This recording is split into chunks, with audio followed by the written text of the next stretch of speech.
बिस्मिल्लाहिर्रहमानिर्रहीम। अस्सलाम वालेकुम students, welcome back to wise learners, welcome to another exciting video. और आज हम स्टार्ट करने लगे हैं चैप्टर नंबर 2 डायनामिक्स। इसमें हम जो टॉपिक्स आज कवर करेंगे वो न्यूटन्स के लॉज ऑफ मोशंस होंगे, इम्पल्स एंड मोमेंटम। ये 3 टॉपिक्स हम कवर करने की कोशिश करेंगे। So starting with our chapter dynamics. बेटा व्हाट इज डायनामिक्स? अभी तक हमने पढ़ा काइनेमेटिक्स, काइनेमेटिक्स में हमने पढ़े मोशंस। अब why these motions are caused, क्या वजह होती है इन मोशंस की, कोई भी मोशन क्यों हो रहा होता है, वो वजह, वो वाई हम पढ़ेंगे इन डायनामिक्स। डायनामिक्स ब्रांच है फिजिक्स की, जिसमें हम डील करते हैं with the reasons behind the motion. कोई भी मोशन जब हो रहा है, कोई भी हरकत हो रही है, उसके पीछे वजह क्या है, उसको हम पढ़ते हैं इन डायनामिक्स। न्यूटन के 3 लॉज हैं that are very important. Newton's first law of motion, Newton second law of motion and Newton third law of motion. Have you ever imagined कि क्या होता है जब आप किसी स्पीड गाड़ी में बैठे हुए हैं, गाड़ी फुल स्पीड पे जा रही है और एकदम ब्रेक अप्लाई हुई और आप जो है आप आगे जाके आगे की तरफ गिरे, या आप खड़े हुए हैं किसी बस में और जैसे ही बस मूव करती है आप पीछे की तरफ एकदम जॉल्ट करते हैं। सो इसकी रीजंस क्या होती हैं, ऐसा होता क्यों है? क्या पता है आपको? ये नहीं पता तो इस चैप्टर के आखिर तक आपको ये सारी रीजंस ज़रूर पता चल जाएंगी। Starting with our first law of motion. First law of motion कहता है कि कोई भी दुनिया की चीज़, फॉर एग्जाम्पल ये कैलकुलेटर है, ये कैलकुलेटर रेस्ट पे है, बिल्कुल है। अगर मैं इस कैलकुलेटर को सारी ज़िंदगी क़यामत नहीं उठाती, या कोई और फोर्स इसको आके नहीं उठाती, या इसको कोई नहीं छेड़ता, ये इसी जगह पे पड़ा रहे, तो क़यामत तक ये यहीं पर पड़ा रहेगा। ऐसा ही है। इसी तरह से एक और चीज़ है जो थोड़ा सा हमें सोचने में अजीब सा लगता है कि मैं कहूँ कि अगर एक बॉडी मूव कर रही है, या कभी अगर आपने ड्राइव किया हो और आप देख रहे हैं कि आप एक स्मूथ हाईवे पे मूव कर रहे हैं और आप अपना पाँव एक्सीलेटर वगैरह से हटा देते हैं, तो गाड़ी आपकी स्मूथली मूव करती रहेगी अनटिल एंड अनलेस आप ब्रेक्स अप्लाई करो, या फ्रिक्शन की वजह से आपकी गाड़ी आहिस्ता आहिस्ता रुकते रुकते रुक जाए। So every body in this universe अपनी स्टेट ऑफ रेस्ट या अपनी state of uniform motion continue रखती है जब तक उस पर बाहर से कोई एक्सटर्नल फोर्स आके उसको हिलाना दे अपनी जगह से। हर चीज़ अपनी स्टेट ऑफ रेस्ट या यूनिफॉर्म मोशन को कंटिन्यू रखेगी। This is known as the Newton first law of motion. इसको हम लॉ ऑफ इनर्शिया भी कहते हैं बेटा। ये प्रॉपर्टी किसी भी बॉडी की कि वो अपनी स्टेट को मेंटेन रख रही है, वो अपनी जगह से नहीं हिल रही, उसको हम कहते हैं इनर्शिया ऑफ द बॉडी। कोई भी बॉडी कितनी वजनी है उसका इनर्शिया उतना ज़्यादा होता है। इनर्शिया डिपेंड करता है on the mass of a body. For instance मैं कह रही हूँ यहाँ पर ये कैलकुलेटर पड़ा है, मैं इसको आराम से मूव कर रही हूँ क्योंकि मेरे पास इतनी ताकत है कि मैं इसको मूव कर सकूँ। लेकिन जहाँ पर मैं बैठी हूँ, या कोई बेड है या कोई भारी चीज़ है, उसको हम इतनी ईजिली मूव नहीं कर सकते। यानी जो हमारे पास हैवी ऑब्जेक्ट्स होते हैं उनमें ज़्यादा कैपेबिलिटी होती है कि वो अपनी स्टेट ऑफ रेस्ट या मोशन को कंटिन्यू रख सकें। इसको हम कहते हैं ये उनका इनर्शिया। जितनी ज़्यादा हैवी चीज़ होगी उसका इनर्शिया उतना ज़्यादा होगा। इनर्शिया क्या है? वो प्रॉपर्टी जिसकी वजह से कोई भी चीज़ अपनी स्टेट ऑफ रेस्ट या यूनिफॉर्म मोशन को मेंटेन कर सकती है। फॉर इंस्टेंस आप सोचो कि आपके पास एक हल्की सी बॉल भाग आ रही है, उस बॉल को रोकना आपके लिए आसान होगा, या अगर एक भारी भरकम सा ट्रक एक यूनिफॉर्म वेलोसिटी से तेज दौड़ता हुआ आपकी तरफ आ रहा है, उस ट्रक को रोकना मुश्किल होगा। ऑब्वियसली हम बॉल को आराम से रोक सकते हैं क्योंकि बॉल का मास या बॉल की इनर्शिया कम है।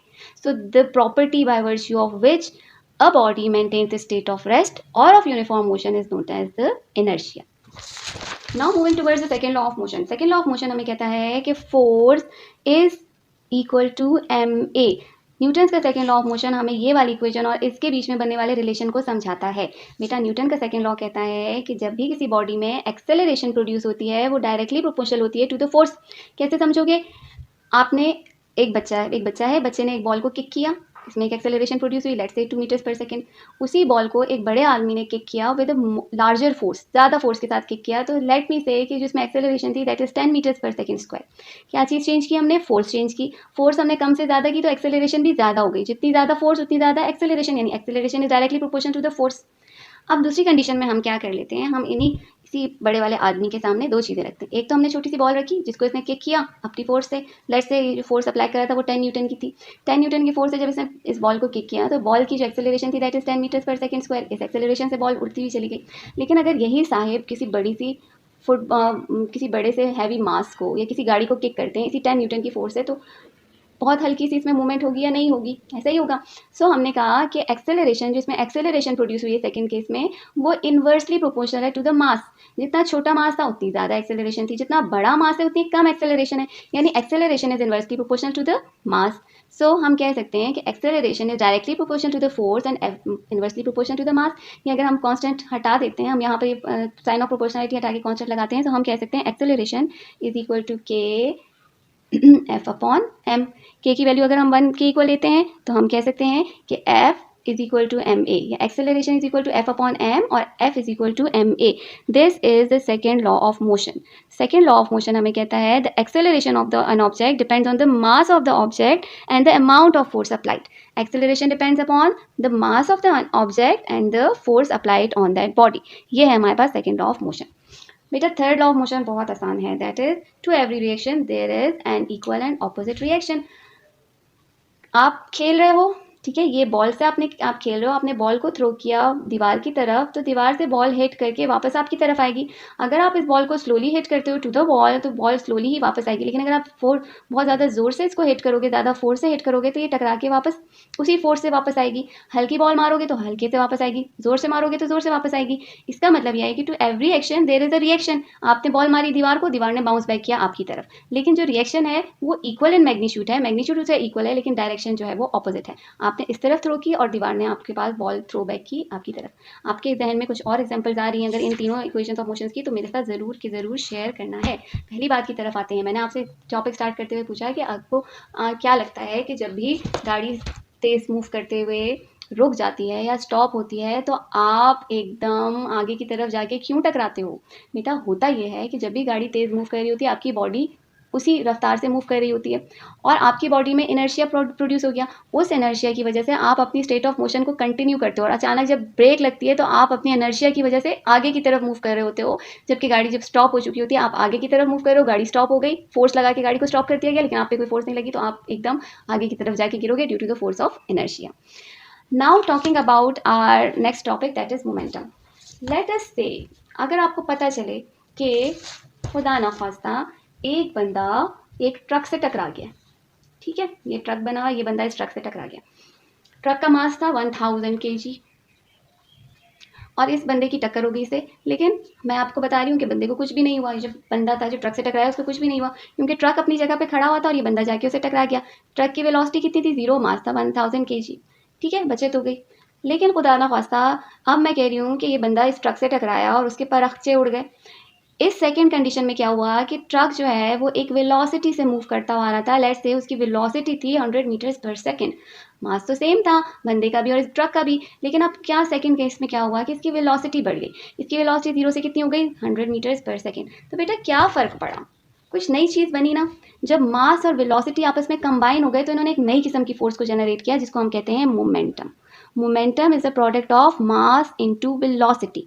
तो जब भी मास वेलोसिटी के साथ मिलता है तो एक क्वांटिटी वजूद में आती है that is known as momentum. Momentum किसी भी बॉडी की प्रॉपर्टी है, मूविंग बॉडी की प्रॉपर्टी होती है जिसको हम कहते हैं मोमेंटम, या सिंपली आप कह सकते हो momentum is a product of mass and velocity. Momentum का यूनिट देखो, मास हमारे पास होता है किलोग्राम्स में, वेलोसिटी होती है मीटर्स पर सेकेंड में. सो मोमेंटम का यूनिट हो सकता है किलोग्राम्स मीटर पर सेकेंड, या आप इसको कह सकते हो डाइम्स पर सेकेंड. डायमेंशन किस तरह से देखोगे? बेटा किलोग्राम क्या होता है? मास. डायमेंशन कैसे निकालोगे? मास, किलोग्राम के लिए मास, मीटर लेंथ है, लेंथ, और सेकेंड्स हमारे पास क्या है? टाइम.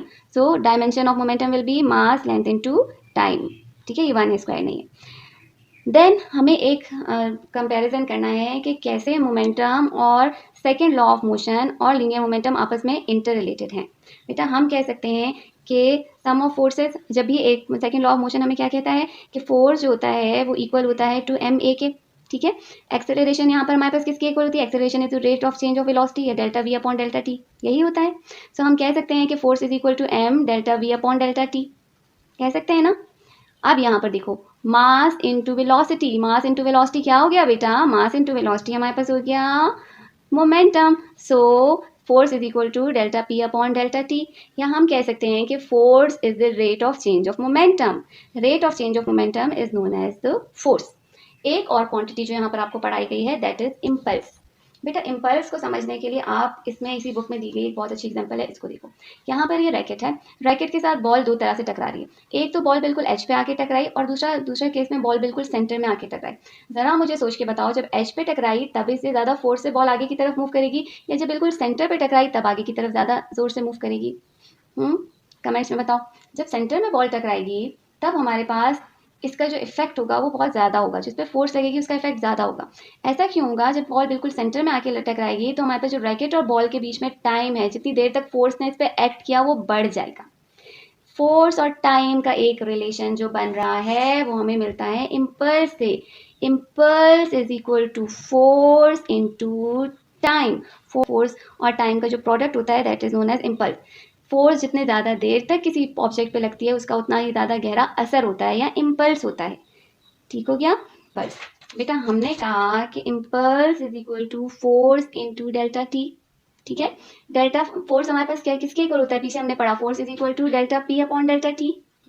इसी के इक्वल था rate of change of momentum के मल्टीप्लाइड बाय डेल्टा टी. यहाँ पर फोर्स की वैल्यू लगाई और डेल्टा टी से कैंसिल हो गया. तो हमारे पास इम्पल्स किसके इक्वल हो गया, मोमेंटम के इक्वल हो गया. सो impulse is the change in momentum. जब भी मोमेंटम चेंज होता है किसी बॉडी का तो हम कहते हैं इसमें एक इम्पल्स प्रोड्यूस हुआ है. That's it for today's lecture. कल हम कवर करेंगे the laws of conservation of linear momentum and elastic and inelastic collisions. Examples देखेंगे. Stay tuned.